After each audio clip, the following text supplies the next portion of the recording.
চাইলে যতটুকু নিড আছে ততটুকু আপনি নিতে পারবেন। এ হলো মোটামুটি জাকাতের খাতগুলো। এর মধ্যে অন্যতম প্রধান বা মূল হলো গরিব অভাবী মানুষ, যাদের আসলে একেবারে মৌলিক প্রয়োজনগুলো পূরণ করার সামর্থ্য নেই। আমাদের দেশে অনেকে জাকাতের টাকা আমরা দেই, কিন্তু খুব ভালো করে ইনভেস্টিগেশন করা ছাড়া, যাচাই বাছাই করা ছাড়া আমরা জাকাতের টাকা দিয়ে দিই। এতে জাকাত আদায় হবে না। আপনি এমন কোনো মানুষকে জাকাতের টাকা দিলেন, তার আসলে ৮০-৮৫ হাজার টাকা বা ১ লাখ টাকা তার ব্যাংক ব্যালেন্স আছে, লোন মুক্ত, কোনো লোন নাই, বা লোন যেগুলো আছে সেগুলো বাদে লাখখানিক টাকার মতো টিকে, বা ৮৫,০০০ থেকে লাখের রেঞ্জের মধ্যে, মানে যেটা দিয়ে 52.৫ তলা রূপা কেনা যায়, এরকম টাকা আছে। তাকে আপনি জাকাতের টাকা দিতে পারবেন না। সে ইটসেলফ জাকাত দিবে, বরং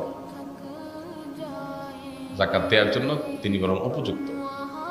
তো তিনি জাকাত দিবেন, তিনি জাকাত খেতে পারবেন না। আবার অনেকে আছেন যে তার যা আর্ন হয় সে আর্ন দিয়ে তার মাসটা ভালোভাবে চলে যায়।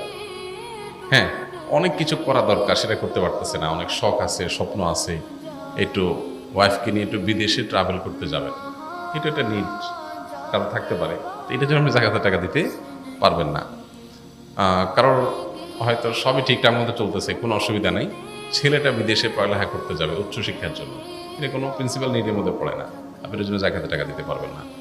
তো খুঁজে খুঁজে প্রকৃত হকদারদেরকে জাকাতের টাকা দিতে হবে। অনেক গরিব মানুষ আছে যাদেরকে আমরা বাহ্যিক দৃষ্টিকোণ থেকে গরিব মনে করি, আসলে তারা গরিব না। যেমন ঢাকা শহরে বহু ভিখারি আছে, এদেরকে যারা ভিক্ষা দেয় ওদের চাইতে ওই ফকির বেশি বড়। আছে না এরকম, যে ভিক্ষা যে দিচ্ছে সে বড় অভাবী, ওই গরিব